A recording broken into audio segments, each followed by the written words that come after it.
the University of California, San Francisco Entrepreneurship Center, the Global Mentor Board, and the Silicon Valley Entrepreneurs, the largest grassroots entrepreneur community in our area.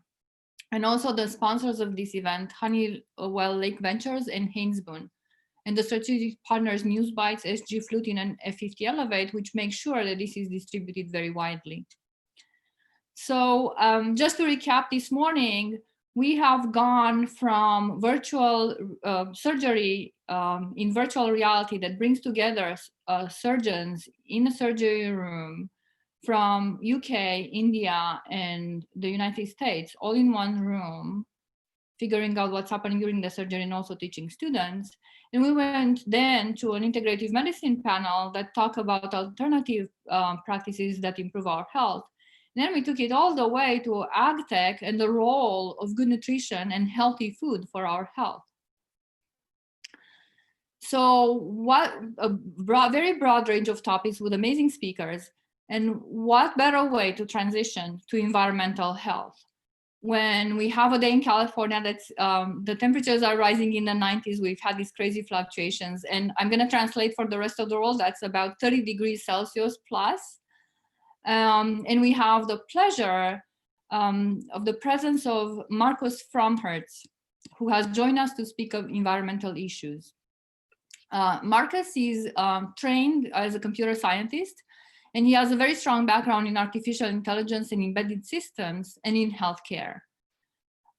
He has more than 20 years of experience in corporate research and development and over 10 years of angel investing, and he's one of the former presidents of the Sand Hill Angels here in Silicon Valley. He's very actively involved in mentoring innovators and entrepreneurs, and he's pursuing his own startup ventures. And he's talking with us today about climate impact. So I would like to pass this on to Marcus to educate us a little bit about what we can do about either small things that we can do from startup versions, but also to all the way to the big stakeholders involved in environmental protection and health. So thank you, Marcus.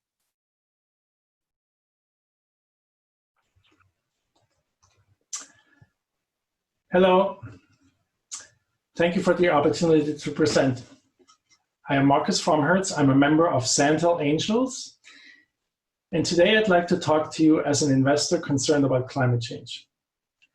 Climate change is by far the largest problem facing humanity in the coming decades.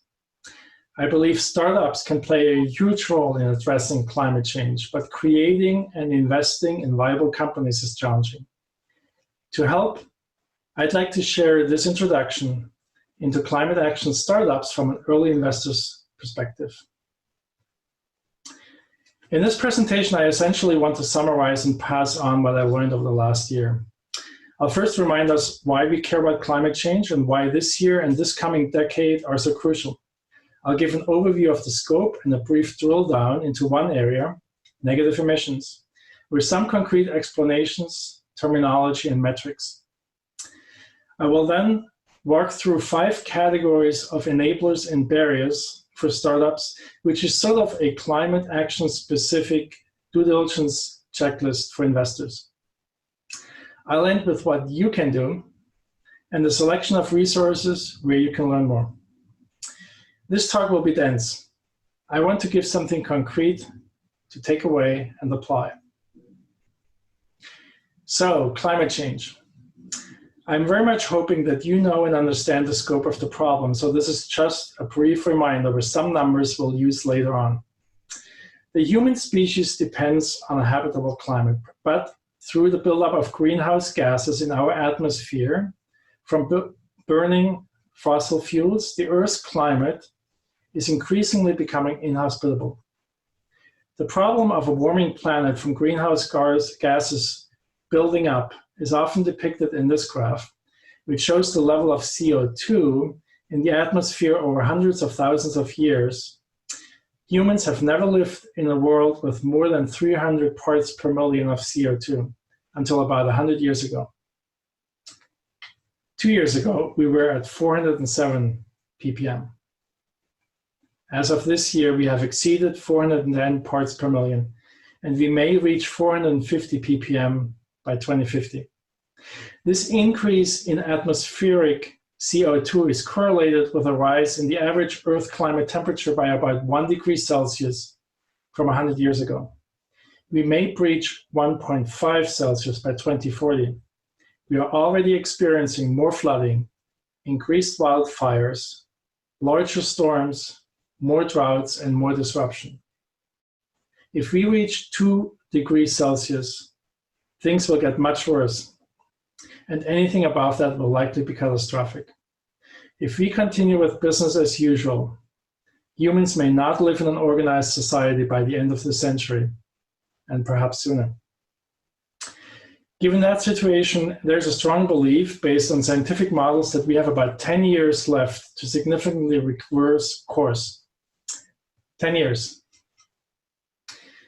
There are many ways to help, but I believe that it really falls to entrepreneurs to build the commercial solutions that will reverse climate change, and it is investors that provide the fuel for those entrepreneurs. Now, you either are an investor or otherwise imagine you are one, and you are approached by a climate action startup. These are the questions that come up when you're presented with the pitch deck. First, and certainly that was my first reaction, what do those words mean? Then many are the usual questions like, will the technology work? Will it make a difference? Will it be accepted? Also, will regulatory initiatives be in place to support it? Will funding initiatives be available to fuel it? Will it make money? And these are just the questions your experience will give you.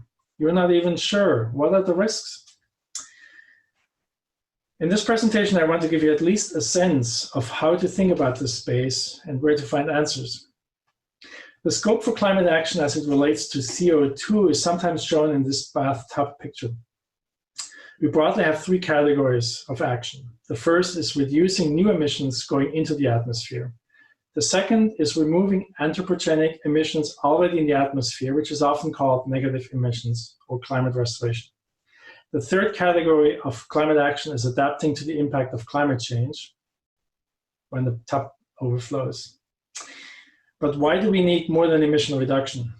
Climate action has the goal to limit global warming to under 2 degrees above pre-industrial levels. This graph here points to what is now a consensus in the scientific community.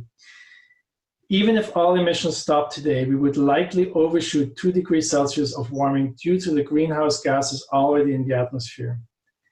And then there are some emissions that we will likely not be able to get rid of for a long time. The only way the red goal line in this graph can go to 0 is by including negative emissions. As a side note, some people are worried that even just considering negative emissions is dangerous, since it may create the belief that we can continue burning fossil fuels and just clean up later. But there is no guarantee that we can. And again, pointing to this model, negative emissions alone will likely never be enough. We have to work on both. Here are the 3 categories in more detail: mitigation, restoration, and adaptation. The first is widely covered and relatively well understood today. The second is barely addressed and will be our focus here, and the third comes into play if you fall short at the first 2. I'm sure you're familiar with emission reduction. It is about reducing the sources for greenhouse gases, bringing emissions to 0, decarbonizing our economy. There are many regulations and incentives already supporting this. More are needed, but it's an area where solutions are increasingly relatively easy to sell and insert in production and use. Restoration, or negative emissions, is about supporting and enhancing greenhouse gas sinks with the goal of removing 1 trillion tons of CO2 from the atmosphere. Why 1 trillion tons? I'll spare you the calculation, but we may have to assume that we will reach 450 parts per million of CO2 by 2050. And if we want to return to 300 ppm, and that difference of 150 ppm, is equivalent to about 1 trillion tons of CO2. A typical assumption is that we need another 10 years to develop viable solutions at scale. So if we give ourselves from 2030 to 2050, or 20 years for 1 trillion tons of CO2, we need to remove 50 gigatons of CO2 per year. That's a useful number to remember. It's a scale to be addressed by solutions. We need to remove 50 gigatons of CO2 per year for about 20 years. The problem is that we need to remove carbon from a planet-wide atmosphere that no one seems to feel particular responsibility for. How do we do that? I will now focus on negative emissions for the rest of the talk. The overarching term carbon dioxide removal, or CDR, is used for all methods of removing CO2 from the atmosphere. Another term you will often see is carbon capture and sequestration, or utilization, CCS, CCU, CCUS, and variations of that, which is for general technologies that capture carbon and then either sequester, that is stored for the long term, or utilize it in a product. While the term sounds generic, this is traditionally applied to emission reduction only. We have both land-based and ocean-based methods, and then solutions can be divided broadly into those using nature or technology or a hybrid of the two. Natural methods tend to be cheaper, around $10 per ton of CO2, while engineered methods tend to be more expensive but faster. And the typical number mentioned as a goal is $100 per ton of CO2. How do these approaches compare? What makes something a good solution? The Foundation for Climate Restoration has proposed 3 criteria for viable methods to impact climate change. They need to be scalable, permanent, and financeable. Concretely, we should prioritize methods that remove at least 25 gigatons of CO2 per year by 2030, which would require 2 such methods at scale to reach the desired 50 gigatons. Of course, more methods at smaller scale would be fine too. So I interpret this as aiming for the 10x when you expect on average the 3x. We also need methods that store CO2 for at least 100 years.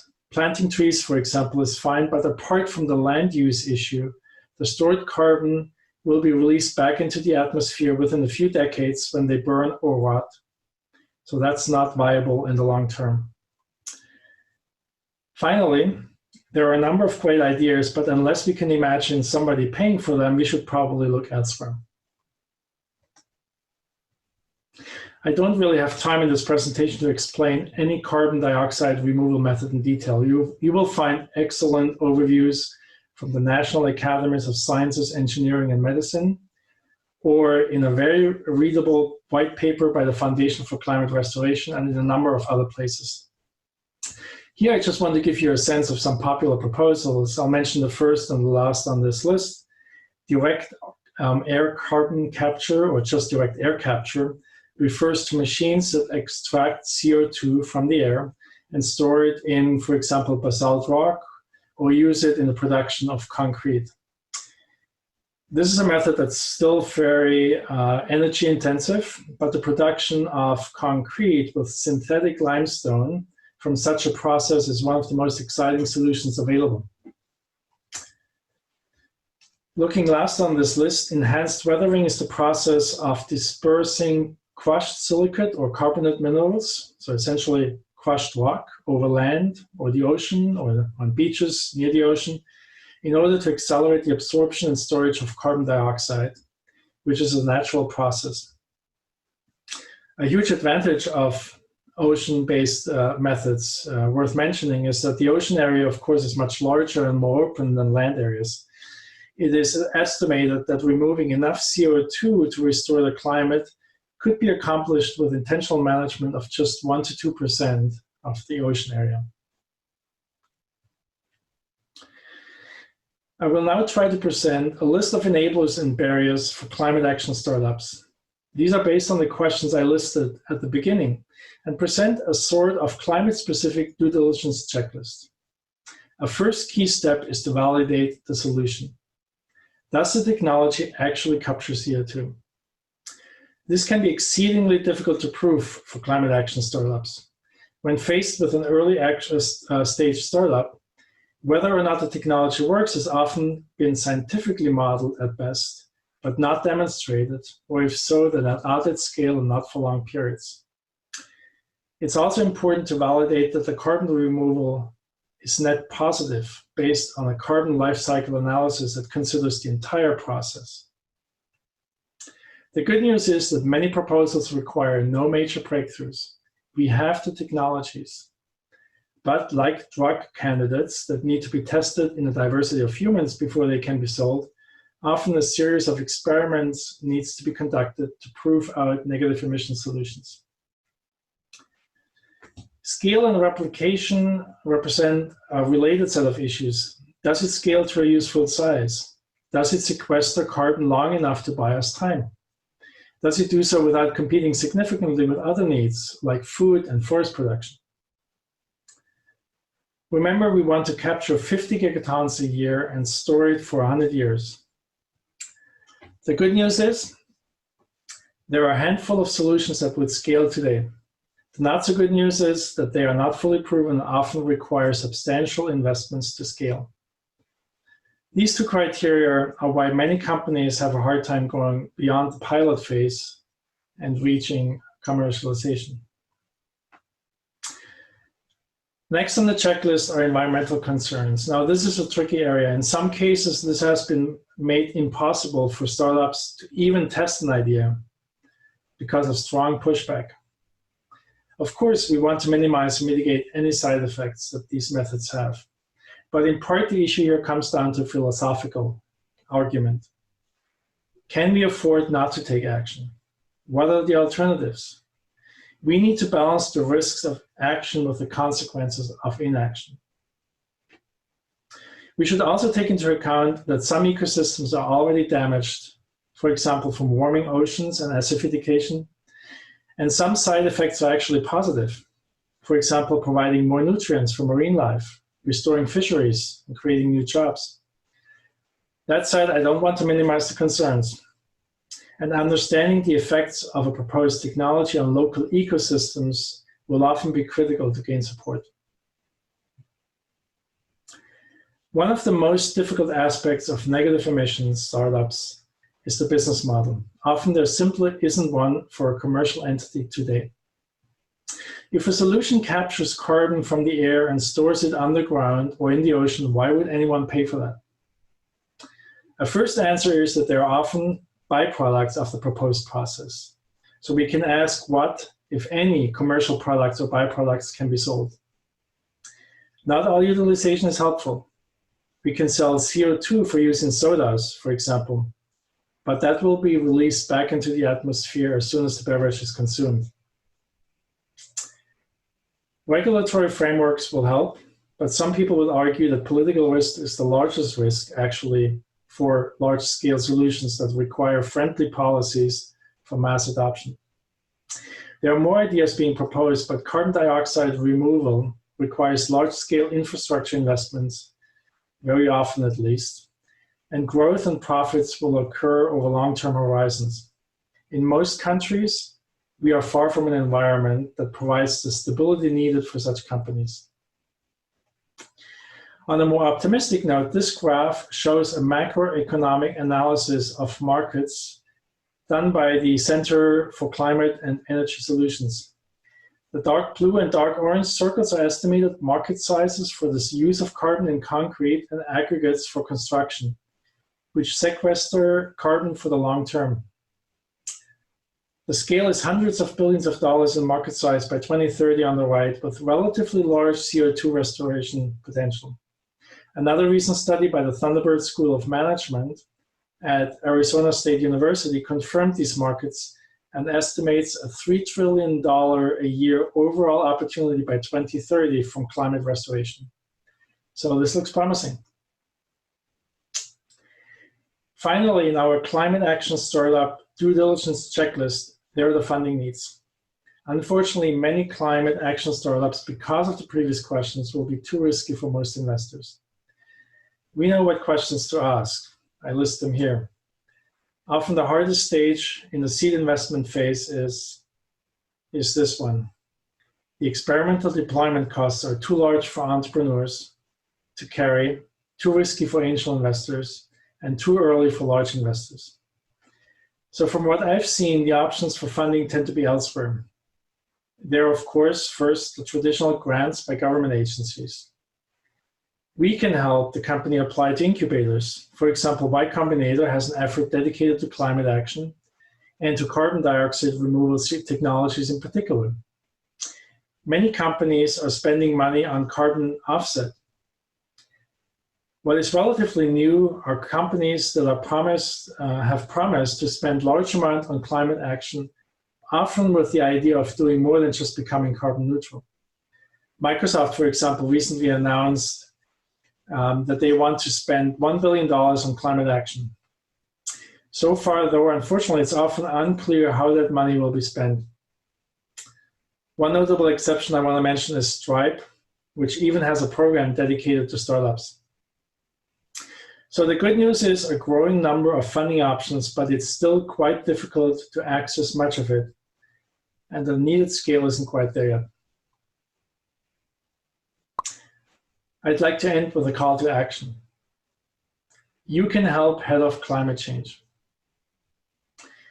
If you're an entrepreneur, I believe that the issues outlined in this talk suggest that you need to aim high for a planet-scale solution, but you need to find a way to develop and deploy it incrementally so that it can be tested and financed incrementally.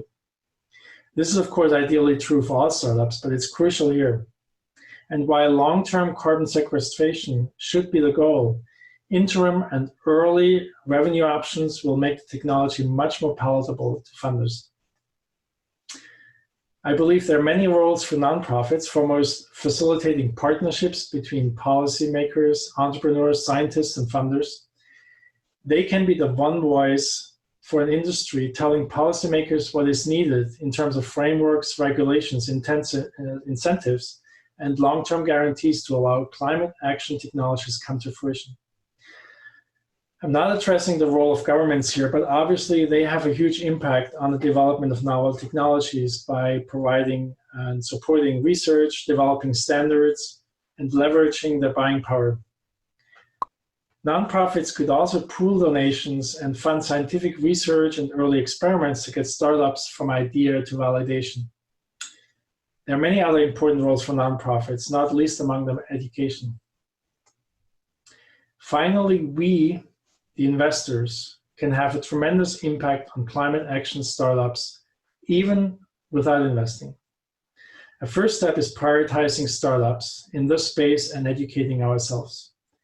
We can bring invaluable expertise to startups, mentoring and helping scientists, engineers, and entrepreneurs get from models and experiments to a viable business plan. And of course, our risk capital is often what helps move startups to real proof points that allow them to access larger capital and generate revenue. In that respect, we should also consider earmarking some funds for donations to nonprofits, to fund early experiments, to plant the seeds that will later germinate into investment opportunities with the potential for impact at scale. And we can be advisors to nonprofits and contribute to their work as the voice for what the industry needs. So there's much we can do. I hope you will consider getting involved. I leave you with a short selection of resources that you can explore next. Project Drawdown has one of the most principled ways of evaluating climate action ideas. The Foundation for Climate Restoration has a well-researched and written white paper to enter this space. And Air Miners has a list of startups in negative emissions and is also actively building a community.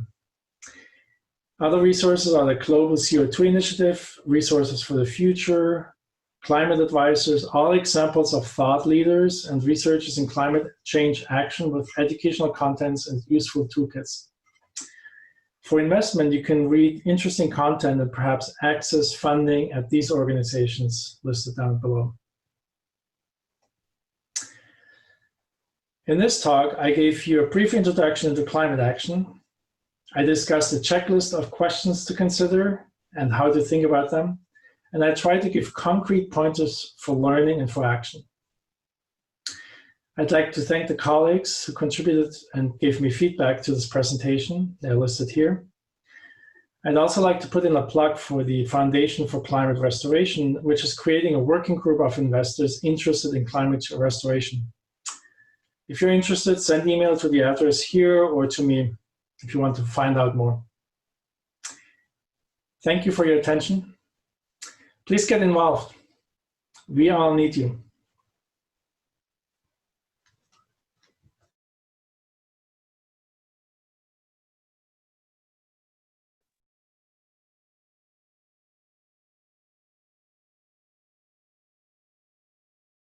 Well, thank you, Marcus, for this wonderful presentation. And Marcus is right here, right now, live, but we have to move on with the rest of the program. So if you have questions, Marcus is going to be back at the roundtable this afternoon on social and environmental impact. So please send your questions either in the Q&A or the panelist one, and Marcus will be back live to answer questions and participate in the roundtable discussion. And now I want to give a very well welcome to an amazing group of ladies who are joining us from the UK. So it's late their time. Dr. Helen Kingston, Jenny Hartnell, and Julie Carey Downs. About 2 years ago, I read in The Guardian this amazing article about this GP in the UK who started a project in her town, recognizing that the medical issues that they were facing were really not medical issues, they were issues of loneliness. Dr. Kingston is that practitioner, and she started this entire social program, and she's been recognized by the Downing Street Points of Light by the former UK Prime Minister Theresa May, and also by their Ministry of Loneliness. So UK does have a Ministry of Loneliness, so they know how to address these issues. So it's my absolute pleasure. They are here live, so they will be available for questions after the presentation of their program. So Social Health and Dr. Helen Kingston, Jenny Hartnell, and Julie Carey Downs.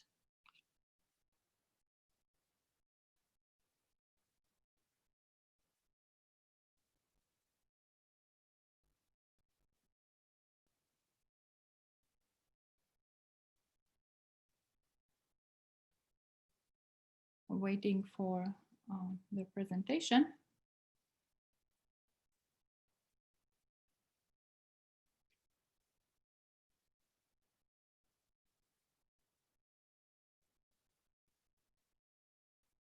Just a moment of technical trouble as we're trying to troubleshoot between the UK and the US.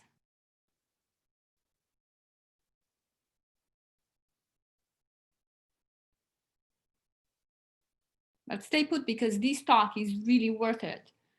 They have decreased the rate of hospital admission by doing the social programs, both in emergency and actually the admission costs as well. It's a fantastic program. It's being recognized all around the world.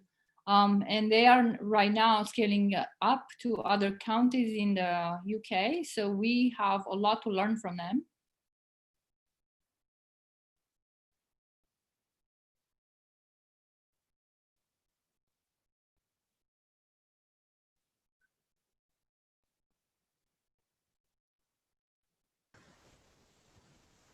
So thank you very much for inviting me to come and talk to you about our journey over the last 7 years.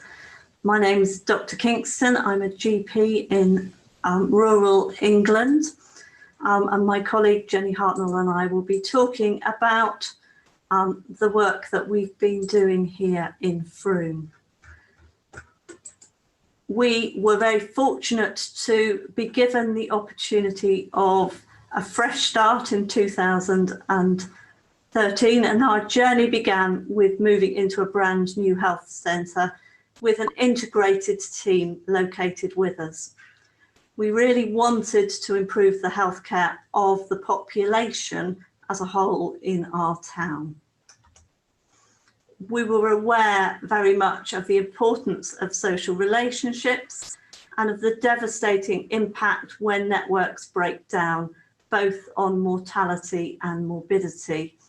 And we wanted to bring this knowledge into day-to-day practice within our general practice setting. We wanted a whole system approach based on kindness, compassion and trust that would break out of silo working and integrate the care that was required around an individual, so that they and their carers felt supported and had the sort of care that we would want to be able to give to our own family and friends.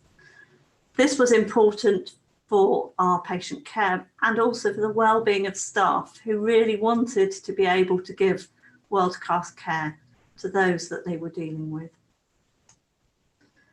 And we set up an enhanced model of care which had a number of elements. So we tried to improve the medical care by setting up a care coordination hub with in-reach nursing going into our hospitals, with medical and nursing care and some admin support. And alongside this, we reached out to the other organisations looking after our patients. So the other agencies that would be able to offer support for particular problems, our district nursing, the support that already existed, but in a fragmented way, to support people coming home with rehabilitation, and financial, social, and mental health advice. And we were fortunate in being able to set up our Health Connection service with community development embedded within the GP practices, and to be able to map out the many groups and services that were available and ensure that the whole community was aware of what was available to offer.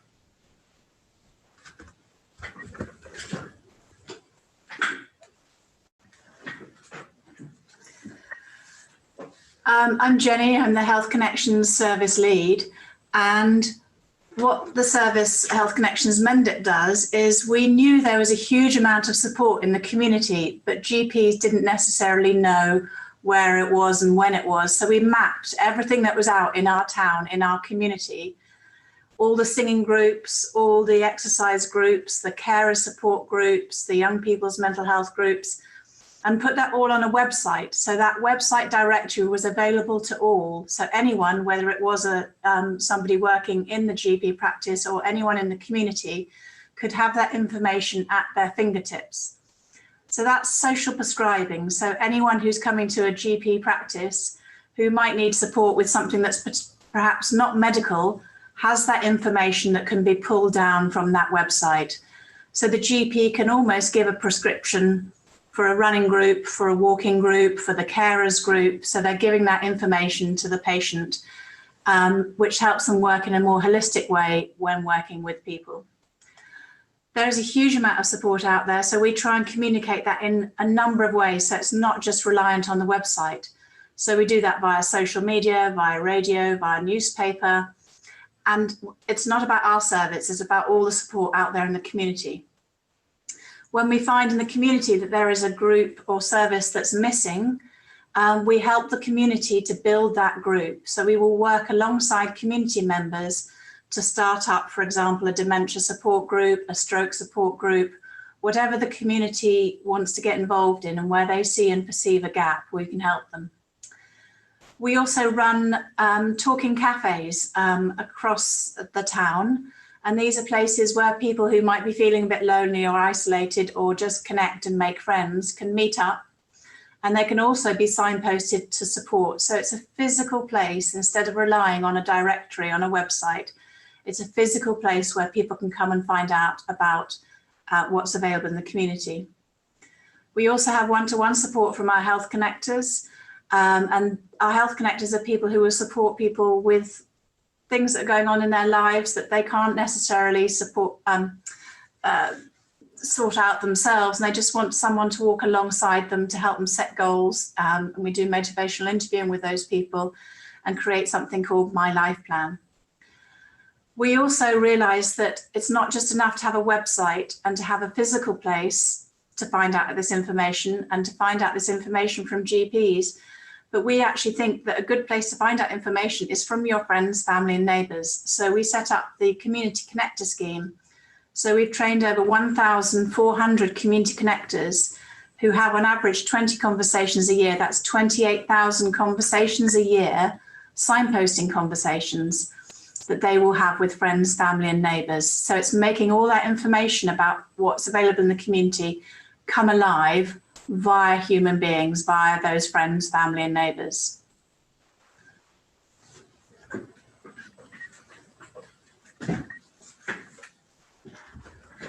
So we set out to improve the healthcare that we were offering, and were very surprised when data showed that actually doing the right thing was leading to cost savings. And we were fortunate in having a journal published in the Royal College of General Practitioners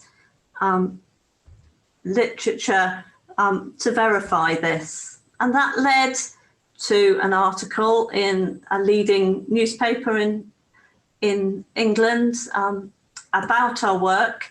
And with that, a flood of interest came forth because we were making a difference, and that was making a difference to people's lives, which was the thing that was important to us, but also seeming to be making savings for the system as a whole. And we've had a wealth of inquiries from this country and from many other countries as well, from all areas across the world. And this was the data that we presented, showing that doing what matters most and focusing really on what an individual and their family needed was efficient as well as highly effective.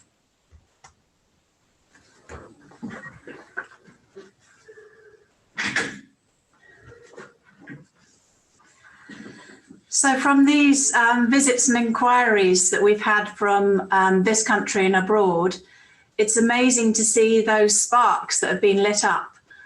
People really interested in our work, but also us being really interested in other people's work. And the amount of shared learning that's happened from that is wonderful. And it's almost like what happens in communities, that you find those people who have got that energy and that passion, you link them all up. You have that trust that things will turn out okay, and that working in this way, based on trust, kindness, compassion, and building relationships, will end up with people. This image here is supposed to be moving, but it's actually that sort of those people getting together and the power of doing things together, and the power of communities working together and individuals working together. And we've seen that, the power of us working with different areas of this country and abroad, of the shared learning and the relationships that are built through that shared learning. These are just a few of the organisations that we've helped. When I say helped, we've shared our work with, but we've learned from them as well. So the work we've spoken about before, Dr. Kingston and I, has been funded by the NHS. However, sharing our work does take time, and we have lots more we want to do. We don't have funding for this yet, so here are our next steps. We are planning to build on our Community Connector programme, those 1,400 people who are trained to signpost friends, family and neighbours to support. We've realised during COVID that there are lots of people who don't have access to the internet and who don't know how to get onto Zoom or Microsoft Teams, or how to find out information from the NHS. So we're going to be training up digital connectors. We've also realised that people aren't getting their hearing aids cleaned and retubed, but actually there are fantastic videos there online. So we're going to get hearing support connectors.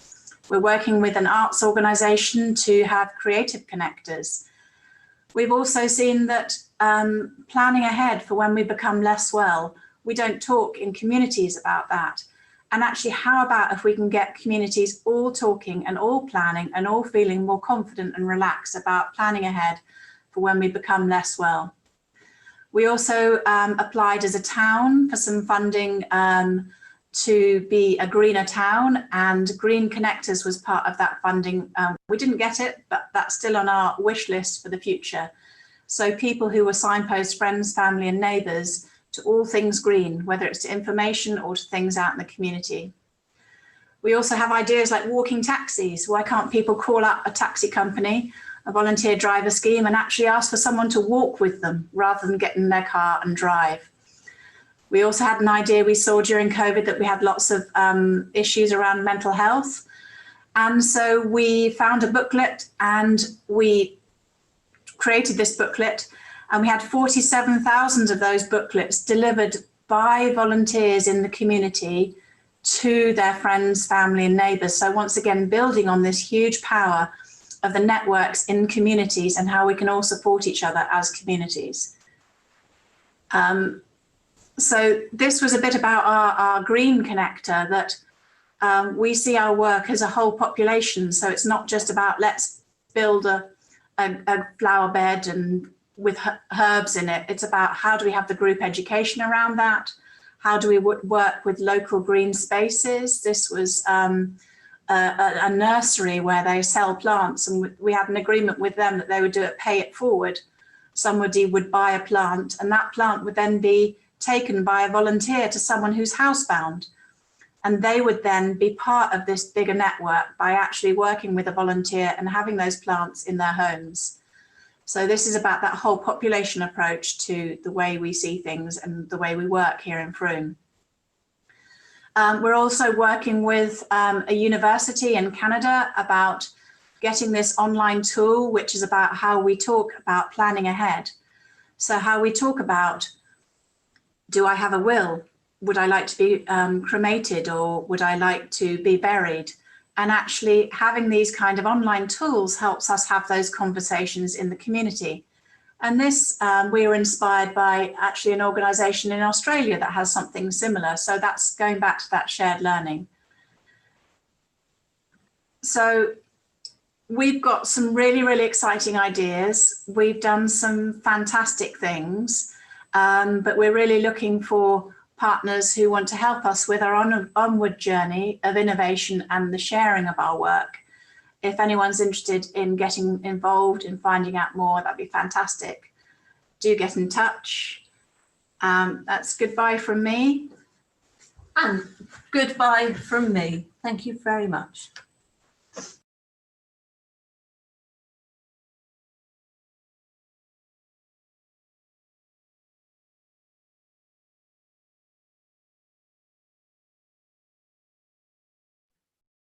Well, thank you one more time. This is a phenomenal project.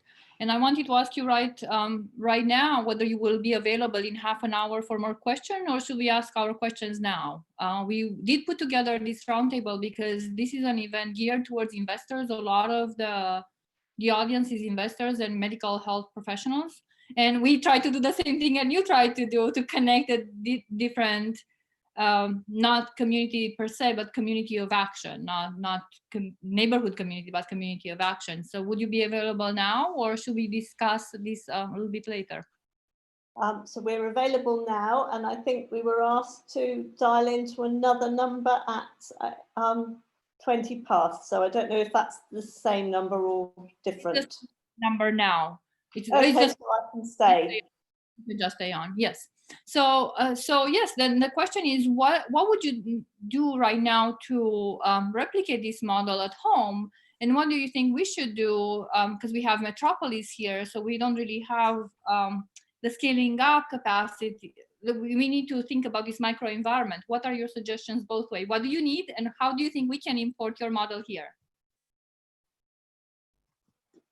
I think one of the great things with any community is there's already a lot going on. So it's tapping into the voluntary organisations, the things that are already there. And I think the value of what Jenny brought to our scheme was bringing all of that into medical care. So all of that community work that was already happening, we knew it was happening, but not the fine detail. And we didn't have enough information to reliably have a conversation with a patient about doing things differently. Having all of that on tap with specifics gave us the option of having a different conversation with people, exploring what mattered most to them, what they might want to do, and using those resources. If you hit an awful blank and they had nothing they could think of moving forward, you had those to fall back on. But it was trying to give patients control and move them forward in a direction that they were interested to move. And I think any community in any country, you start with what's there already and build on what that community already has. Yeah, and I'm hearing a lot of that trust and actually openness from absolutely all sides, from the medical perspective sides, from the public side, from the social network side. So what is your next biggest project that you would need help? And is it even a possibility that somebody from the US could help you with a project in the UK? So I think one of the things we're particularly interested is in global warming and trying to create a more environmentally friendly town. So we've had a bid with the English Lottery to try and achieve that. We want to take small steps with other enthusiasts and just know a little bit more about what other people are doing and try and help that journey, not to take over anywhere else, but just, you know, if there's a local enthusiast there. We've been really supported by Dr. Julian Abel, who's a consultant locally, who's worked with us. It's having those abilities to just spark off each other, those conversations where you say it would be nice to do, but actually putting that into action at scale across a population. And that takes that groundwork, that time of building those relationships.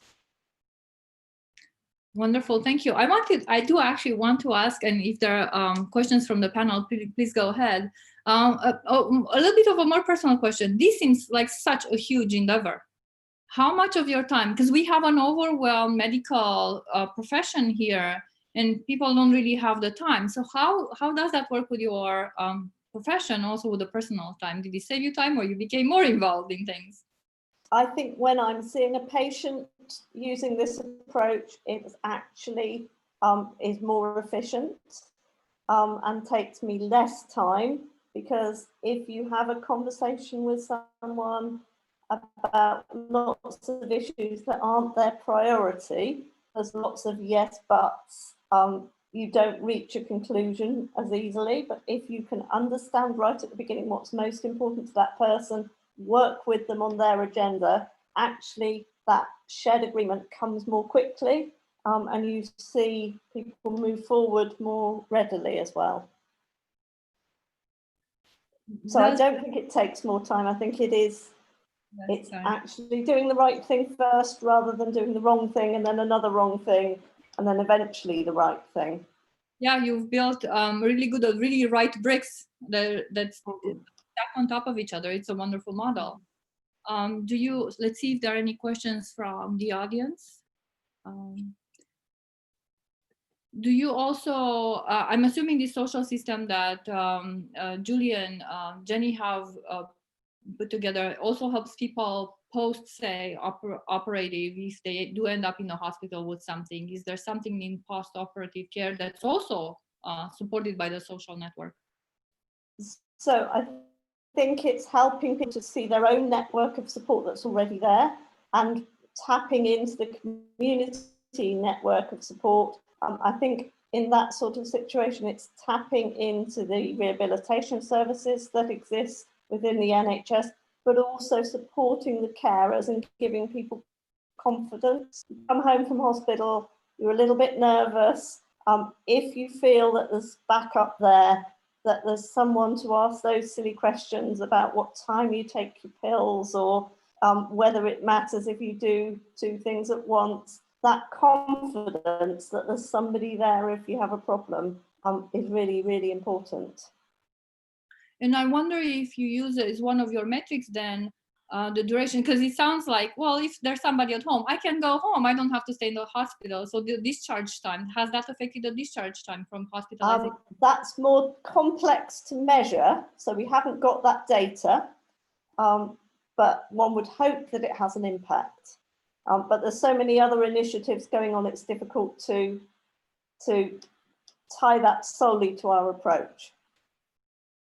Well, thank you very much. And I would like to, if you could stay for half an hour more, then Marcus he's an investor and he's been involved in healthcare for a long time. So we wanted to make these connectors from one side of the world and the other side of the world, and from one topic to a completely different topic. So it seems broad, but we try to work together. So I really appreciate it, and you and Julie staying on. And I want to invite next another absolutely amazing project, which is helping women in Guatemala run businesses, get out of the poverty and run businesses. And this is led by the director of the Namaste Direct. Desiree Lyons is the director of development at Namaste Direct. She's a senior development and social innovation professional with 10 years of experience designing and cultivating strategic partnership for social and environmental impact with Fortune 500 companies, foundations, and NGOs. So it's my pleasure right now to introduce Desiree Lyons, and she will speak about this amazing program that also has immediate impact and also incredible long-term impact.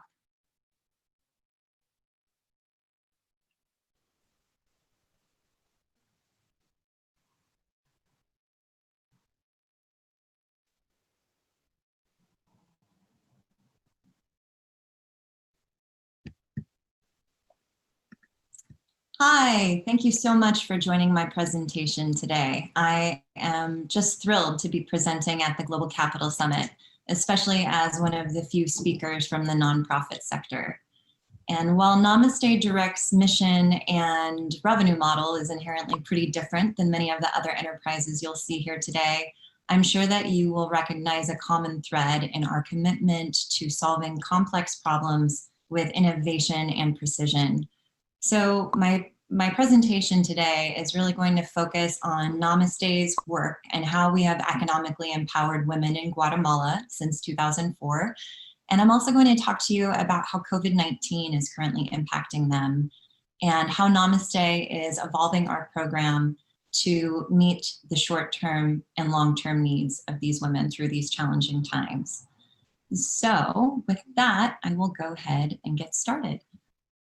Namaste Direct is a very small and laser-focused nonprofit organization. We really just focus on economically empowering women who are very poor, who live in Guatemala, who despite facing immense obstacles have managed to start small businesses to support themselves and their families. On average, the women that we serve have only 4 years of education, and 27% of them are illiterate. And when they start our program, they're earning an average of between $2 and $5 a day. And yet they still go out every day and try and find ways to support themselves and their families. Many of our clients run small convenience stores or tiendas. Many of them make shoes and clothing and textiles. Many of them prepare and sell food in a cart on the street. And it's incredibly challenging, as you can imagine, for them to earn a livable wage with so few resources at their fingertips. And that's where Namaste comes in. We equip them with the skills and the resources that they need to earn more money throughout their lives and transition from poverty into the middle class.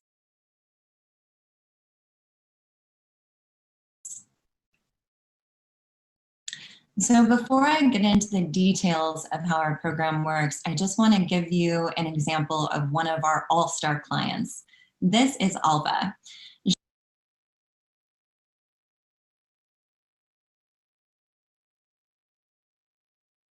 She has been participating in Namaste's program for the past 5 years.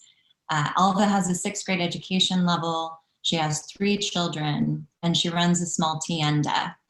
And when she first joined our program, she said that her goal was to earn enough money to make sure that her children had better opportunities than she has had. When she started, she was barely eking out an income. She didn't know how to make a budget. She didn't know how to separate her personal finances from her business finances. But over the course of working with Namaste for 5 years, she has increased her profits by over 800%. Now, Alva is just one of several thousand women that Namaste has economically empowered since we were founded in 2004. You might be wondering, why Guatemala? Why women? There are so many problems unfolding in our own backyard. Why should we care about this? Well, for Namaste, the answer is simple. We identified some pretty clear problems that were happening in Guatemala that we could solve, that we could make an impact on. And those problems are poverty and gender inequity. So the general population in Guatemala, there's a 60% poverty rate, and women are disproportionately impacted by poverty in pretty much every development indicator that there is. Guatemala endured a brutal 36-year-long civil war that ended in the 1990s. And one of the most horrific tactics that the military used was the systematic rape and torture of women. And while it's been a couple of decades now since the war ended, there is still a very deeply entrenched sense of gender discrimination in the country, and violence against women is a huge issue. Guatemala has the third highest rate of femicide in the world. And across the board, women lack equal access to education and employment opportunities. You can see here on this slide that women account for only 19% of the skilled labor force in Guatemala. That means that the vast majority of female workers in Guatemala are in the informal sector, and many of them explore becoming micro-entrepreneurs as a way to earn some money to support themselves and their families. But even so, they're still earning only 50% of what men are earning. And for Indigenous women, they are the lowest paid segment of the Guatemalan population, earning only 54% of non-Indigenous. And so what Namaste has done is we've developed a program that really empowers these women to gain agency over their lives by earning money. You'll also see here that there's some statistics on the difference between non-Indigenous and Indigenous in Guatemala. 50% of our client base roughly is comprised of Indigenous women, and we're just so proud to be able to offer a program that really supports them in gaining autonomy. So our solution to these problems is our Creating Prosperity program. This program is incredibly effective, and it runs in 9-month cycles. Essentially, Namaste supports women who have been in business for at least a year and who are low income. And when they start our program, we match them with one of our in-house business advisors. So it's important to note here also that I am actually the only staff person full-time in the US. The rest of our team is based in Guatemala, and they are Guatemalan. Our business advisors all have experience running businesses in Guatemala. They understand the gender dynamics and the nuances of running a small business for women. And at the beginning of each 9-month cycle of our program, our advisors sit down with our clients and they work with them on creating a business plan. They go over their finances and their operations and really get a strong sense of how they can support them in growing their business. The next piece of our program is financial literacy classes. So as I mentioned, the women in our program only have about 4 years of education. So these classes are really essential for them in establishing a strong foundation from which they can grow their business. These classes include topics like how to make a budget and how to separate your personal finances from business finances, how to document your profit and loss, things like that. And these are also a really excellent opportunity for women who run small businesses to meet other female micro-entrepreneurs in their communities. And finally, the third component of our program is that each client receives a customized microloan. So these loans are always commensurate with their business goals, and they're decided by our business advisors after the business plan is created. And to give you a sense of it, typically for the women who participate in the first cycle of this program, their loans range from about $250 to $350. This program has been incredibly impactful for the women who have participated. Of the roughly 4,000 women who have participated in this program, they have on average doubled their income. And again, this is a really huge shift for them in transitioning from poverty into the middle class. Namaste also collects a ton of data considering what a lean nonprofit we are, we have very sophisticated systems in place. We run ClickView, ClickSense, and we have a customized database called Prosper that collects up to 300 or 400 data points per client. And we're able to see not only the change in each client's profit, but also whether they're learning key components of our financial literacy that will equip them to earn more money throughout their lives. And 94% of the women who we've served have learned how to record their financial records. 86% of them have implemented the advice they've received from their business advisors. All of these things really set them up to earn more money throughout their lives. And the best part is that when these women are empowered to earn their own money, they are investing it back into the lives of their family. So they're creating better access to housing and nutrition and education for their kids. And they're also setting a really powerful example for their families and their communities about what it means to be an empowered Guatemalan woman. So I could go on and on about our programs and our impact, but given the time constraint for today, I want to transition now to how COVID-19 is currently impacting our program. So it's important to know that the Guatemalan healthcare system, even before this pandemic hit, was incredibly fragile. There were 0.6 hospital beds available for every 1,000 people in the country. And because of this, the Guatemalan government has taken an incredibly proactive stance on curtailing the spread of the virus. For example, since March 16th, all commerce, with the exception of grocery stores, banks, and gas stations, have been shut down. All public transit has been shut down. There's no longer travel permitted between regions in Guatemala. And there has been a strict curfew instituted between 6 p.m. and 4 a.m. You're not allowed to leave your house during those times. So all of this has had really profound impacts on our clients and their businesses. So Namaste's business advisors have started conducting weekly interviews, either by phone or in person, with every woman that we serve since March 16th to get a really clear understanding of how they are being impacted by the pandemic. And you'll see here that the statistics are pretty grim. 70% of our clients are no longer earning a profit, which is especially concerning considering that 88% of them are now living in a household with at least one person who has lost their job because of the pandemic. So this means that the majority of our clients are now the primary breadwinners for their families, and they are under immense stress to make a living.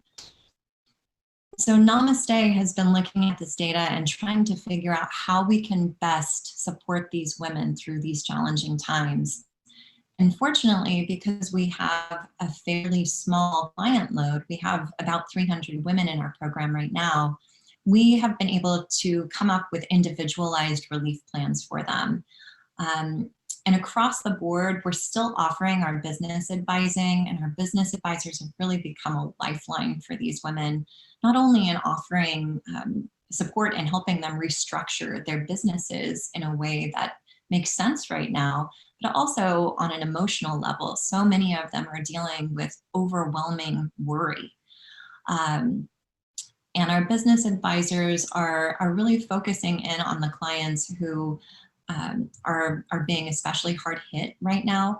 So our clients who run businesses that sell clothing or textiles, their sales have just plummeted farther than any other category of business because no one in Guatemala has money to afford these types of products. So our advisors have helped some of them transition to making masks and selling those, or transitioning to starting to sell prepared food or more sort of essential items. And this has been a really powerful way to just keep some of these women afloat during this time. We're also offering grace periods on all of our loan repayments. We're cutting our interest rates. And in addition to this, we're still also supporting them in a more direct way. So we've started a COVID-19 emergency household fund where we provide cash grants to women who are just really struggling financially. These grants are between $100 and $150, and our business advisors are nominating women regularly for these opportunities to just help them weather the storm. And then the final component of our COVID-19 relief is really more targeted.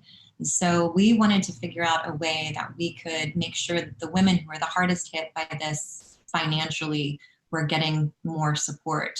So what we've done is we have each client's profit information every month. And we're looking to see which clients have earned less than 80% of the Guatemalan minimum wage, which is $12 a day. And if you remember from the beginning of my presentation, I told you that most of the women start our program earning between $2 and $5 a day.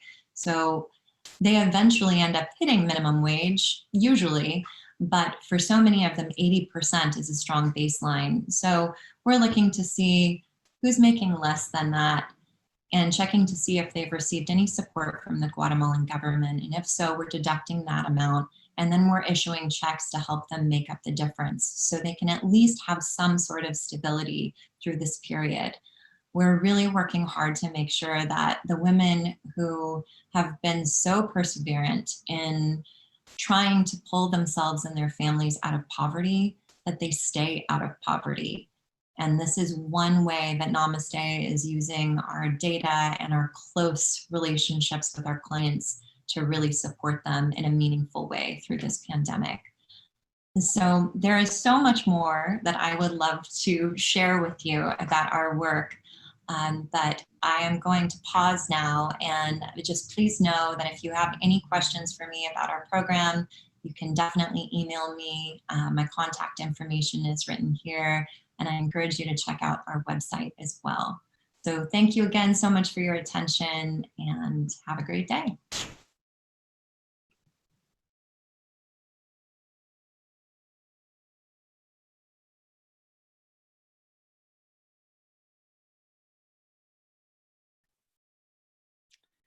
Wow.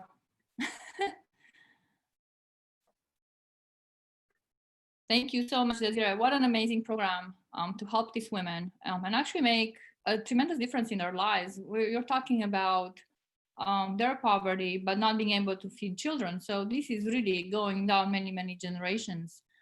I would like to go ahead and accommodate the UK time right now and switch the next talk for after the roundtable. So if you would like to come on for the roundtable, Desiree and Dr. Kingston and Julie and Marcus.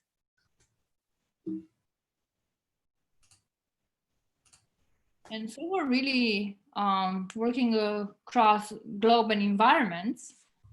If you'd like to talk a little bit just about the long-term impact, like both of you, Dr. Kingston and Desiree, and also Marcus said, you know, there's so much more to share. I think you've heard each other's talks, so why don't we start with Dr. Kingston? So much more to share. So I think, you know, it's really encouraging to see all the work that everybody is doing. I think all of us are trying to see people as individuals and treat them as human beings and recognise that all of the components of their life need to be seen in context together rather than split into silos. But yeah. And it does sound like it's for both places is this micro environment. Let's make a difference in the community, in the immediate community, but the long-term impact is enormous. So Desiree, would you like to, or yeah, either one, just please go ahead. It's an open discussion. Sure. Well, I think one of the things that really works in Namaste's favor is that we are not focused on scaling to serve a huge number of people. We're really going deep with this particular demographic of women that have already sort of self-identified as being incredibly hardworking and committed to supporting themselves and their families. And when you do have a fairly small client base, it's easy to really go deep and help address these systematic inequities that they've faced. And for us, I think the easiest way for us to measure our impact with our program is to see the change in profit, because we know that when women are empowered to earn more money, that they are investing that money back into the lives of their families and their communities at a much higher rate than men typically do. There was a study done by the UN a few years ago that showed that women reinvest in their families at a rate of 90%, whereas men tend to only invest about 35%. And so really focusing in on how to support them in earning more money is automatically creating better access to services that are really essential in developing a strong, equitable population. So for us, it was a simple solution that we knew would have an immense ripple effect. If I may add to that, what I've seen in both talks, even though you are working on local communities, you've thought very hard about what the underlying principles are of the work you do.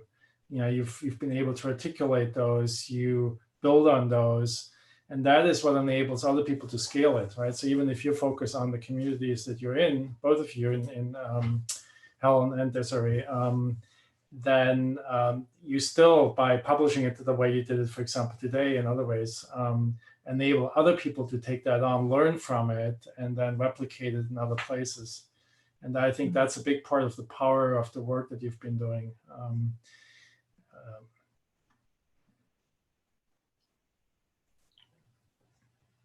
And I think it is possible to solve things one at a time. If you get the solution right for the individual at the time that is right for that individual and move on, we are making a difference to the whole community, one step at a time. And often you have to make that a very individualized response. It's not going to be the same for everybody. Spreading things too thinly and saying everybody in a population will have a tiny bit of help, you're less able to demonstrate that to other people. And so seeing your ladies in Guatemala turn their lives around is not only impacting them and their families, but other people around them.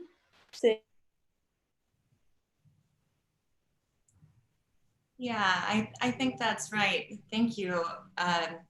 I think one of the things that's very exciting for me is seeing how so many of the women that start our program actually end up having their daughters or their family members join as well to help them. And so in this way, I think that our program is making a real difference in the way women are perceived in the country, even if it's sort of on a micro level in terms of the number served, but how much respect they command when they're able to make a meaningful impact to their families and their livelihoods.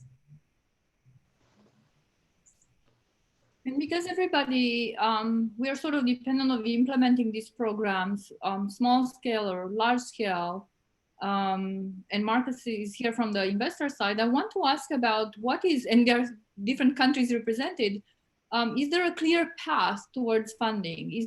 Are there processes in place, or have you had to put processes in place? And from the investor side, do you have access to this kind of projects? Because I know many investors here. We just heard yesterday on a call, oh, there was a call from somewhere, in 1 hour there is, I don't know how much funding. So is there awareness or a process in place, either from your side or as a medical practice, or from the nonprofit side, or from the investor side, that enables these connections and really contributing to some of these programs? So this is an interesting topic for investors who normally invest in for-profit companies. One of the difficulties is that investing in many of those companies that are looking at climate change, for example, or in other areas, with B Corps perhaps, that there often are not good ways of analyzing those. I mean, that's what I'm partly talking about. But also missing ways for nonprofits to get involved. And there is a perception often that, of course, B Corps in the US, which are looking at social causes or social issues more, and maybe profit is not the most important topic, that they have lower profits and therefore lower returns.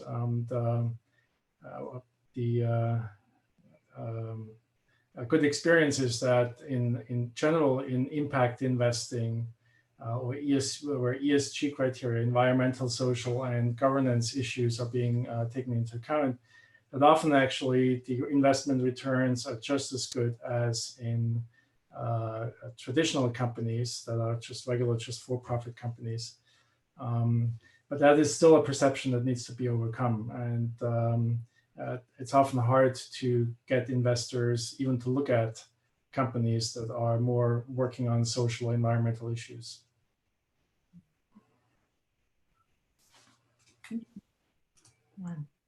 I know from the nonprofit perspective, especially as a small nonprofit, and because we are so laser focused, finding the right partners, the right funding partners has been challenging for us, because in the nonprofit sector, it's pretty common for mission drift to occur when you find a funder that wants to do one particular thing, and that's not necessarily your secret sauce as an organization, but you think, okay, well, we can create a program that will make this funder happy. And Namaste, we've been pretty solid with our mission all the way through. So for us, we always try and look for funding partners that share our commitment to economic empowerment and empowering women. Certainly a regional focus is always helpful, but we do see a ton of synergy with what's happening in Silicon Valley with accelerators, for example. In a way, Namaste really is acting as an accelerator for these very, very, very small enterprises. And the great thing is that with a really small amount of investment in their training and in their microloans, the women are exponentially increasing their profits. So it's not necessarily a return to the investors, but the profit increases that our clients are seeing with a small investment is pretty monumental. And we're hearing a lot that some of the investors and funders actually want to be involved in this project, sometimes as mentors. Do you have that case in Namaste? You know, that's not something that we have been able to do yet. I think for us, because so many of the women are, first of all, dealing with very low education levels, and many of them speak indigenous languages, that can be a barrier for people to volunteer as mentors. However, we're open to exploring that, and especially in terms of technical solutions. We recently partnered with another nonprofit organization that has developed a business planning app for that's very culturally appropriate for women with this education level and this type of business, to empower them to continue growing their businesses beyond Namaste's program. And that's something that we just piloted, and we're excited to see how that really supports them in the long term. But we're definitely exploring more opportunities like that as well. So if anybody knows of anything, let us know. I wanted to make an added comment also on what Juana asked earlier. When investors and entrepreneurs meet in the startup scene, for example, whether it's the angel community or VCs, there are certainly in places like Silicon Valley very well-defined application templates, formats, and processes for presenting your pitch to a funder or potential funder, and for the funders to review those. And one reason it works so well is that this is now very well understood here, and lots of people use that process to very quickly review many different opportunities. That often is missing in other areas. And I was trying to point to this earlier. For example, when Microsoft, for example, announced, they want to spend $1 billion in climate change, there are other companies, Airbnb, for example, want to spend on social causes. Very often, it's not clear how you actually get to that money. And there is both, there's not a clear application process, there are the criteria of what the company is looking for, and how to evaluate opportunities are often not well defined. And I think this is where nonprofits can help articulating what the criteria are, and people from the investment community who understand how to review and evaluate opportunities can help come in with templates, modify those obviously to the particular opportunities, and try to create something that if, for example, a community like what the British were talking about earlier, wants to approach companies in the community, for example, that they can help them sort of have a common template for how to evaluate that and present. Thank you. And I don't know if Julie can join us. She's working with Jenny Hartnell on these mended connections. Julie, can you hear us? Or can you connect at least audio? Let's see. Anyway, because I am seeing, and what I'm used to as well, this grant tracking, right? We try and apply for a grant, but what do we do in case of these dire emergencies? You can't go through a process that requires you to write 10,000 pages of something when people are dying. So I feel as a society, need to come up with something better. Let's just get this done. Let's get out of the emergency, and then let's build processes in place that actually allow, this is sort of, well, that's a non-brainer, right? We have to take care of these people. So we have all this bureaucracy along how to get funding, but people in the meantime are losing health and lives. So this is I know it's a very broad question, and it's obviously not for the two of you because nobody's responsible for this, but at some point we're all responsible for it. So how do we handle this? Like this situation right now with COVID is it's teaching us something really important, and we need to step up. We need to step up every single process that we have. So how do we do that? I know, for example, that Amazon has these 2-page PR things and frequently asked questions. You can write about a vision that you have for the world, and whether you know how you're going to address it or not, that's all right. If they are bought into it and they're really looking at that, they'll give you the support. So that's one way, and I'm happy to share that with you. But what do we do about this?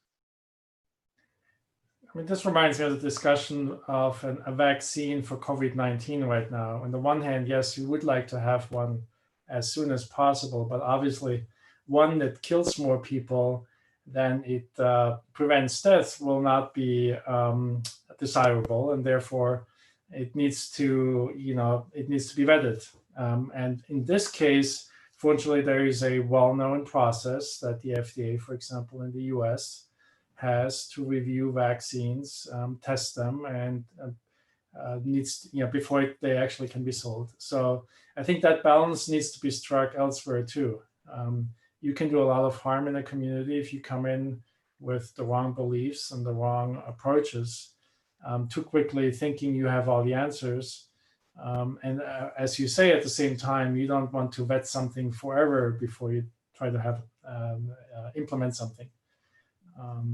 I think an important aspect of this is involving as many stakeholders as you can, right? And that includes the people who are affected, right? This, not come in with you think you have all the solutions, all the answers, but actually involve them as soon as possible early on.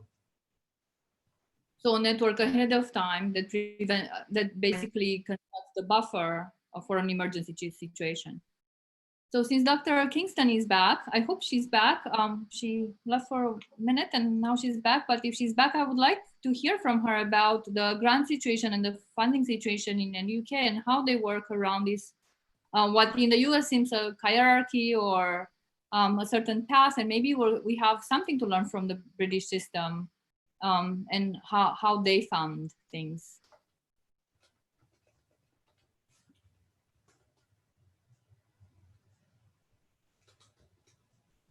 I think that we do have a connection difficulty with the UK for the moment.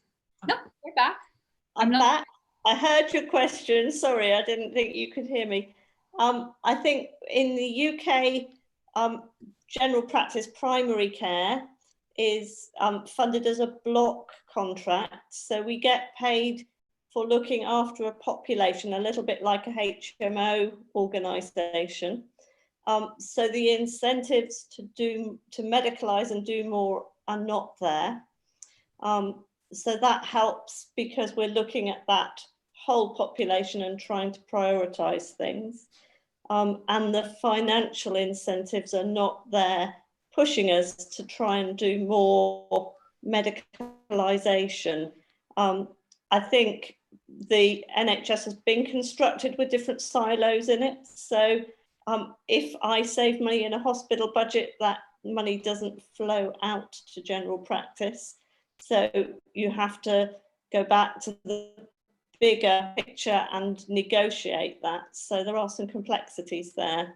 But I think that principle that Marcus was talking about of asset-based community development and building on what's already there and recognising if you intervene that the person is going to have that tiny amount of intervention time and then go back to their own life. So the more we can empower people to do things, the better, really, because that creates a resilient community that can then carry on. And so you're investing much more effectively taking that approach than by creating a dependency. And we keep hearing this over and over about creating resilience from grassroots up. And one of the things that I'm noticing with, because you come from a medical perspective and Desiree is doing these economic things, but they're obviously linked. So a question for you, Desiree, in your organization, is there monitoring of these women's and their families' health as well? Are you able to work with some health component of this? Because it is really about their health and about their survival. Mm-hmm. Yeah, so in our weekly interviews with each client, we always ask whether they know anybody in their communities who has been impacted by COVID. And initially that number was so low when we started these interviews in mid-March, and now it's about 30% of our clients know of somebody in their communities who have it. And I think that shift in awareness and making it more personal for them is causing them to take more precautions in protecting themselves and their own health. Another thing that we have been monitoring is, how many of our clients have chronic medical conditions that would make them vulnerable to COVID. And diabetes, for example, in Guatemala is a huge issue. Many women are now in a position where they don't have money to afford their medication.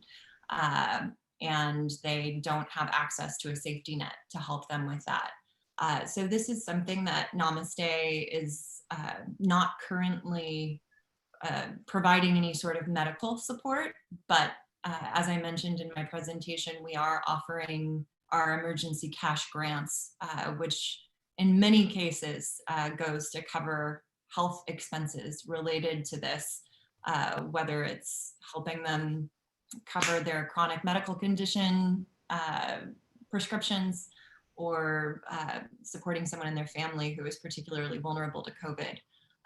So in that way, yes, we are intervening, and we're certainly always exploring partnerships with other social service agencies in these communities that we can connect our clients to. And thank you very much, Ezra. That's very obviously a link. And also in Dr. Kingston's case, are you able to see in your community, because it seems like this community is really flourishing. So it's been flourishing in terms of health. Do you see the economical impact in your community, or maybe businesses arising or people doing well, better economically because they're healthier? I think you see certainly an improved well-being and an improved confidence, and that can often then lead to thriving of small businesses and other things. It's not just what we're doing, it's what the Froome Independent Council are doing, it's everybody working together. So I don't think it's what one or two individuals are doing in a health centre that is making that difference, but collectively, all of us working together with a common theme is moving the town forwards and making it a more prosperous and a more optimistic place where people value green spaces, value time with other people, and feel more confident about the future. I know COVID has given us all a really big knock at the moment. Lots of things have had to stop because of COVID, but at the same time, there were lots of those individual acts of kindness, neighbour to neighbour, people doing little things for each other in that vacuum, which are really, really valuable long-term benefits of relationships that are forming not in a dependency way, but because your neighbours, your friends, you're living with.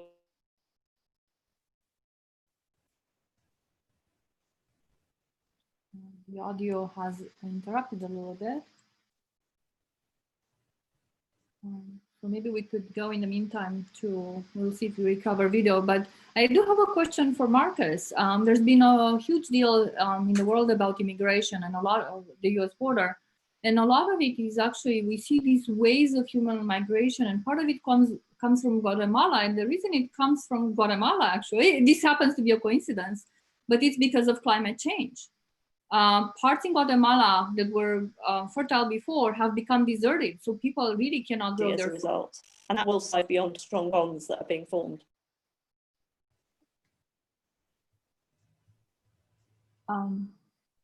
Sorry, we got a little bit interrupted, but I think everything got recorded, even though we weren't able to fully hear you here. So I was asking Marcus this question about the human migration really that's happening right now. And it happens to be out of Guatemala. I actually didn't realize this was not on purpose. I happened to invite Desiree to this and Marcus, and I just realized, wait a minute, there's a connection there. Guatemala is very dry. People cannot afford to grow food anymore, so they need to move. How do we, this is something we need to pay attention. So from the environmental perspective, Marcus could comment on that. Well, there's no question that climate change is a global problem, and that there is some potential to adapt. So if you don't do that, was the third in my, the three categories of action we can take. The third one is, if we can't head off climate change, then we will try to adapt. The richer nations have more resources to actually do that. The poorer ones don't and often have to leave. Whether that's the ones that are suffering from desertification, lack of water and so on, have to move, or increasingly the low-lying, island nations will have to move, and some of them have already started on that, or the ones that, like Bangladesh, are very close to the water. A big part of the country is already regularly underwater. Or if it's Miami, right? Miami is getting flooded every day essentially now. And that's even just with regular weather. I don't know if I have anything new to say to that. It's definitely in the interest of the developed nations to help the developing nations, the ones with less resources, to deal with local problems. Ideally, before that, of course, invest in heading off climate change. So that hopefully many of these catastrophes won't happen. But then otherwise, as much as possible, help locally, because otherwise they will come to try to move north. it will happen even within the US, right? At some point, it will be too hot to live in Arizona, and people will move north from there, and or less land in Florida, etc. So all I can say is I think that it's definitely would behoove us here and in our interest to help them locally first, in addition to working on climate change as a global problem. We do need to find also for climate change even local solution. Again, microenvironment, but a global problem that we're dealing with. So I would like to call this roundtable to a wrap up, but invite you to share any closing remarks if you'd like about anything that is your next interest or anything that you think the audience will benefit from. And the audience is really, this is going to be broadcasted live on YouTube. So the audience is large.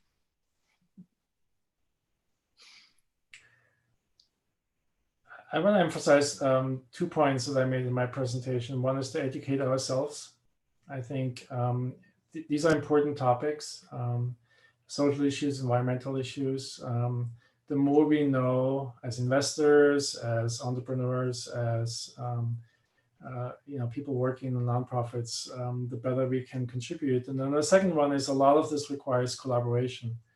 There isn't a single person or a single side that is able to impact, create solutions by themselves. And I think this is more important. There's kind of a division of labor traditionally between entrepreneurs create a solution and investors just fund them. But I think here there needs to be collaboration much earlier. Mentoring. It needs to be nonprofits involved in helping with shape, for example, regulatory changes and so on. So I think we all need to work together before solutions get created in order to set the foundations and the context environments in which the solutions then can be created and flourish. Thank you. Desiree? Well, I think from my perspective right now, the whole world is inundated with so much information about all of these problems that we're all facing. Here in the US, it's just a never-ending flow of seemingly impossible obstacles. And I think one thing that is helpful for me is focusing in on how to solve one problem. And I think as we're looking at COVID, as we're looking at all of these other things, really focusing our energy and our investments in things that we know are making a tangible impact in people's lives. And so, despite all of the turmoil that the pandemic has caused, that's something that Namaste is really committed to, is using our data to help inform our interventions and making sure that we're doing it in a strategic way. And I also just want to say, it's very exciting for us as a small nonprofit to be participating in this conversation. It's rare that we have an opportunity to share our story. And I know that there are so many incredibly intelligent and enterprising people that are part of this community. So I am excited to represent Namaste in this conversation, and I hope for more opportunities for collaboration. And if anybody has any questions about our work or wants to get more involved, please do contact me. Thank you. Dr. Kingston? It's really an honor to have you here, actually. It's exactly what Marcus said. Small nonprofits need to be involved in regulatory and need to have access to everything. We need to work together. It doesn't matter where we are. Dr. Kingston? I think, we've had huge challenges with COVID, but at the same time, when you look at the responses that have happened, we would have said populations will not allow us to make these big changes. It does offer us hope that populations and governments have had to respond with big changes for COVID. They can do that for climate change too. 6 months ago, we would have said, oh, no, people won't wash it. It won't happen. It's too big, it's too difficult. But because of this crisis, we've learned that actually we can move very quickly when there is a crisis and we need to. So hopefully bringing some of that can-do attitude forwards, although obviously there are lots of difficulties at the moment. Wow, what an inspiring thought that we actually can do this even globally, even on environmental level. Thank you so much for sharing that thought. And actually, thank you again for joining us from London, and I hope from England, and I hope we keep in touch and something will happen. I'm glad to hear you're working with a Canadian university, and we'll want to learn more about it and how to implement some of the models, because clearly they're working. So thank you very much. Thank you, Desiree. Thank you, Marcus, as well, for this wonderful panel and this level discussion about we're back to basic needs, but basic needs of the individual and basic needs of population and basic needs of the planet. So thank you. Thank you, Julie, even though you're unable to join by video. And good luck with everything, and we will try and work together more.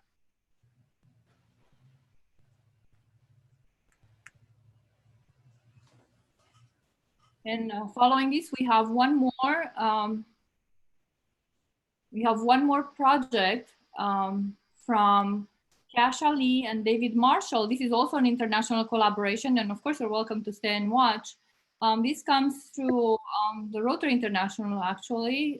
Kash is a senior management analyst with the city of Palo Alto. And David Marshall is an engineer with many years of experience. And what they have identified is also a local need in Thailand for clean water.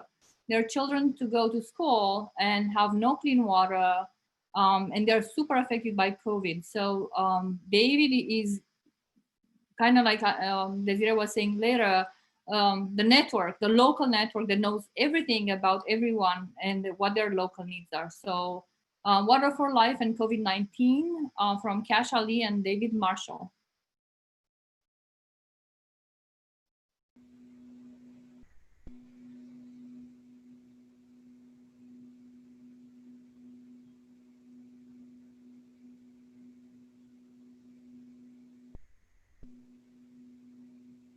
Hi everyone. I'm David Marshall, a retired engineer from Australia and currently a resident of Koh Samui, a tropical island in the Gulf of Siam, or Gulf of Thailand, and have for 8 years. For 3 years, I've been the Charter Secretary for the Rotary Club of Samui Phang An, and Phang An is a small adjacent island to Koh Samui, which is approximately 53 kilometres in circumference. Our Rotary Club undertakes humanitarian projects for the poor of Koh Samui and Koh Phangan. And at the moment, we're in the middle of a humanitarian crisis on Koh Samui, which we'll lead you through with our PowerPoint presentation. I'd like to introduce my compatriot in Palo Alto. Hi, everyone. My name is Kash. I work for the city of Palo Alto, but I'm also a member of the Palo Alto Rotary Club, have been a member for quite some time and have served on the board as treasurer, fundraising chair, and now involved with the international committee. I had the opportunity to meet David while visiting Thailand and came to understand that they have a great need for a water project, and that's how we both connected, and we're working, the Palo Alto Club is working with the Samui Koh Phangan Club on Water for Life project. I'm going to go ahead and share my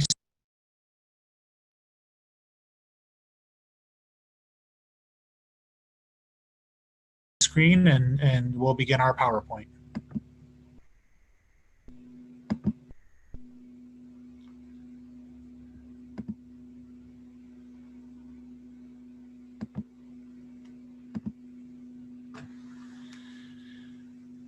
So what we're going to discuss today is the partnership, the Water for Life project, as well as discuss with you an urgent need for water systems in relation to the COVID-19 pandemic.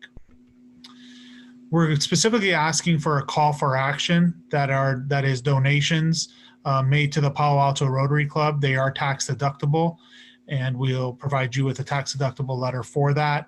And then also, if you do want to directly connect with Samoy Kopanyan for direct service work. Our humanitarian crisis has stemmed from the fact that this small island, this tropical island, has over 600 international hotels and resorts and approximately 3,000 restaurants, all working in conjunction. And therefore, 100% of all business on our island is tourism related. With the complete closure of the island and therefore all business, many of the poor people who work in the service industry and for very little money, or adjacent or allied construction industries, have left the island already. But we are currently struggling with approximately 11,000 poor Thais and Burmese still here. There is no work, there is no money, there is no food, and there is no clean drinking water. Our water table on the island is corrupted with virus and rubbish, and therefore all water for the island has to be purchased. We need funding for both the emergency water filtration systems and to complete our already running Water for Life program, which is bringing safe drinking water to each of the public schools on Koh Samui. So please spread the word. Just a little bit about Rotary International. It's a global network of 1.2 million people, and there are clubs in practically every city around the world. There's 35,000 clubs, and the mission is to promote peace, fight disease, provide clean water, sanitation, hygiene, save mothers and children, support education, and grow local economies. A little bit about the Palo Alto Club. We meet weekly in Palo Alto, California. We have about 125 members. We work on local service projects. We make donations to nonprofits and vocational students. And we have a international committee that works on international projects. And that segues into the Samoy Panyan Club. We meet weekly, fellowship and projects over dinner usually. There are 25 members. We're a relatively new club, only 3 years old. Our charter president for 3 years is a local Thai person, Thai lady. 50% foreigners in the club and 50% Thais, which allows us to engage with the community properly. Local service projects only. We only support people, the poor people of Samui and Pangan. People are very surprised at how large a portion there is of that, but it's a very large service work industry. You can visit our website to see all of our community projects, which includes Swim for Life, teaching poor Thai children how to swim, and support for the handicapped people on Samui and Pangan. The roots of the club partnership, folks may be wondering how Palo Alto connected with Samoy. Generally, the way Rotary projects work is from people-to-people contact. Rotarians travel around the world. They visit each other. They visit clubs. They meet fellow Rotarians. They get to learn about the different clubs. And then sometimes there is a nexus for water or for different types of projects. In our case, I've traveled to Thailand several times, and service is very important for me, and found that the water project that's happening on Samoy connects really well with the Palo Alto Club and our mission to support education and water systems. And ultimately, that's what we're focused here on, is that to bring clean water to the schools of Samoy so that the children can attend school without disease, without diarrhea, and be able to learn more, and then that has an effect on the overall economy. So there is a shared interest, and Rotary International's, one of its core missions is water and education. And so there is a seamless connection here between the values of the clubs as well as Rotary.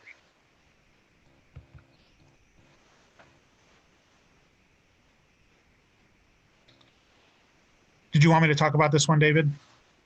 Yes, Cash, off you go. Yeah. So before the pandemic, as I just mentioned, our project was mainly focused on bringing water systems to 23 different schools, affecting about 8,000 children. The island of Samoa did not provide any, the government did not provide any funding for the schools, and the Rotary Club in Thailand, they did one pilot project where they raised enough funds to do a brand new water filtration system at one school. And I had the privilege of seeing that project. And so we saw that it's very easy, if the Samoa Club has the funding, to be able to implement a clean water system. And so what we're looking for here is about $250,000 more to be able to put water at all of the schools. It's a fully circular program in the sense that there are a hotel is attached to each school. The engineers from the hotels will be able to maintain the water system. That's very important for ongoing maintenance. And that the water system itself will be able to sell water to the local village to raise money to maintain the water system. And so it's pretty much a audited, checked project. We have David and himself, who is an engineer and will oversee all the installations. And so it's a really, really good project. And certainly we can provide you more information. We can provide you all the documents, product specifications, budgets, all the details that you would want to know about the project before making a donation. Anything you want to add here, David? No, I'll do on the next slide, Cash. Okay, so David Marshall here again. Due to contamination of our water table with both virus and rubbish seeping into the water table, we have many problems on the island with lack of infrastructure. Government support is provided through basically a roll call of the number of Thai people who have re-registered Koh Samui as their home.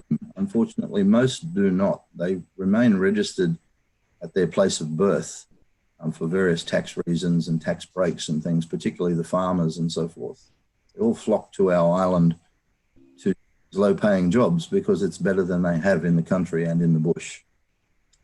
So all clean drinking water has to be purchased from a government licensed source. And the only source that's recommended for clean water in Thailand and government approved is reverse osmosis.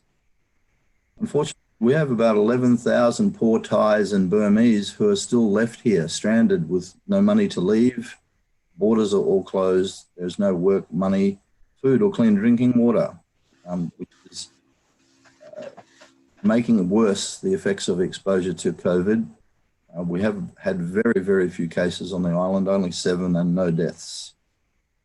Weekly food parcels and drinking water are being delivered by the expat communities. This is a massive logistic exercise and undertaken by at least 6 groups of expatriates all working together and slowly but surely supported by the local government and councils and police, etc. But the money is coming from international fundraising, etc. And time and labour is voluntary. So it's a massive effort with little support. Our immediate problem is water. We're struggling to keep clean water up to these 11,000 people. And there is an easy way out. We have the ability with fundraising to provide emergency relief water filtration units rather than finishing the school project, which is high on our list to do. And if it had been already completed, then people would simply go to the local school to get clean water during this problem. At the moment, though, we have villages scattered all over the island and throughout the hills and mountains, and we need to provide each of them with some form of clean drinking water. Our island is 100% reliant on tourism, hotels, and ancillary hospitality businesses, and the collapse of this industry leaves our future completely unknown. We envisage at least many more months, if not years, before full island operation resumes.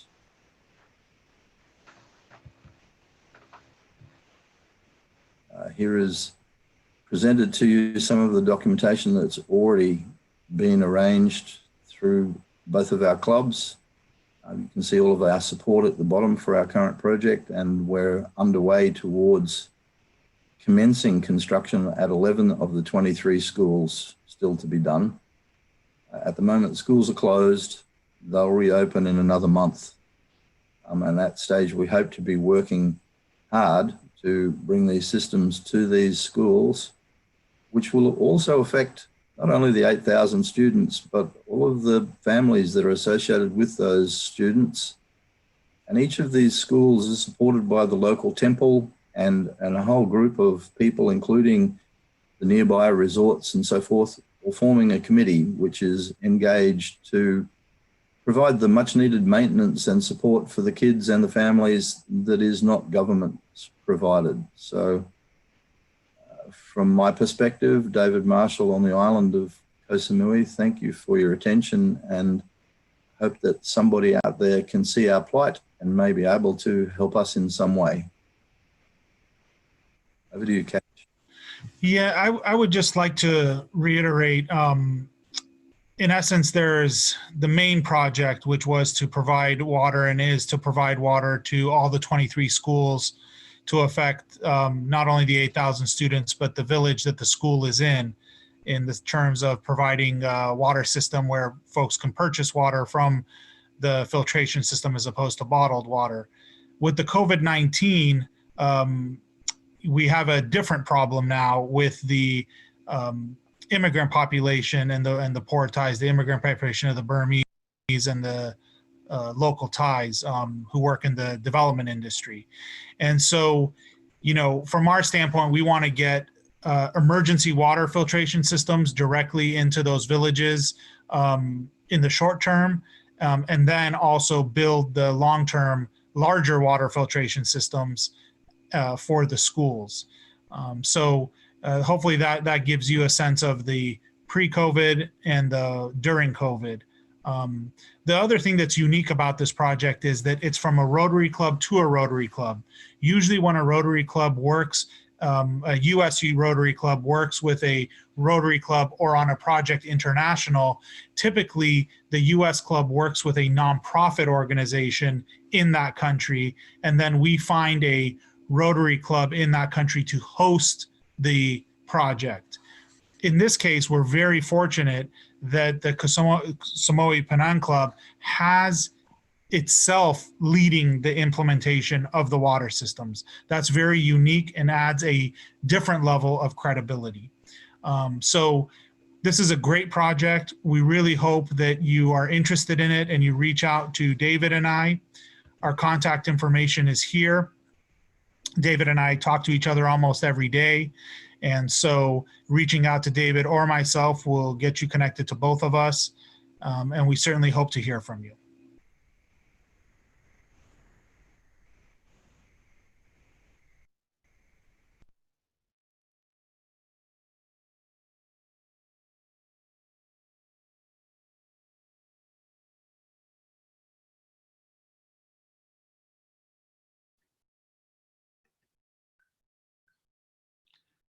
Well, thank you very much, David and Cash.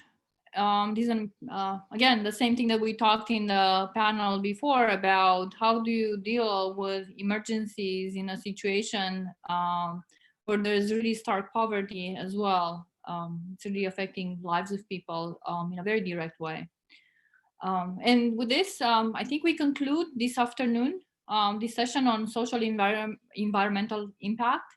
I hope you can see how even a small action can make a difference, that we are coming from more kindness and compassion. I think all of us have learned this. As being isolated, we've thought a lot about our lives and how we act and how we act towards each other.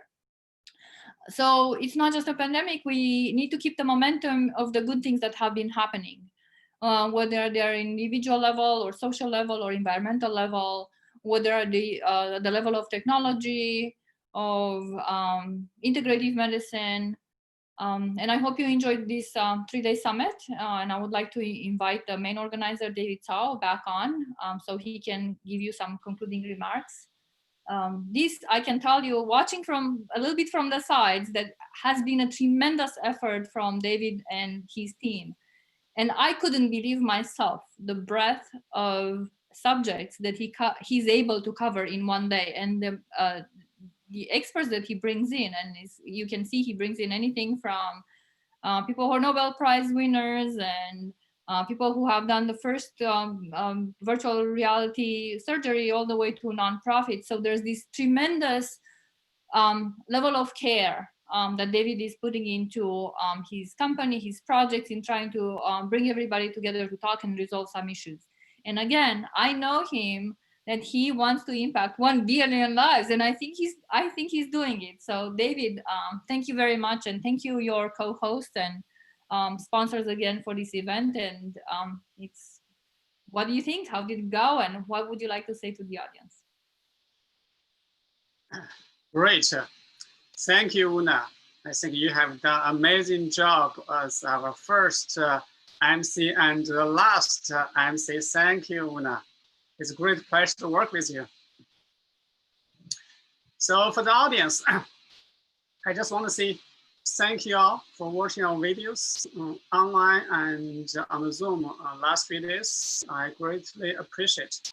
Again, our theme is elevating health tech innovation. We want to connect investors, entrepreneurs, and medical doctors worldwide and provide a platform so we can help more innovators, particularly entrepreneurs, to provide innovative technologies to improve our healthcare system so we can be better for our next, maybe the current and the next pandemic, and also serve the needs of our society.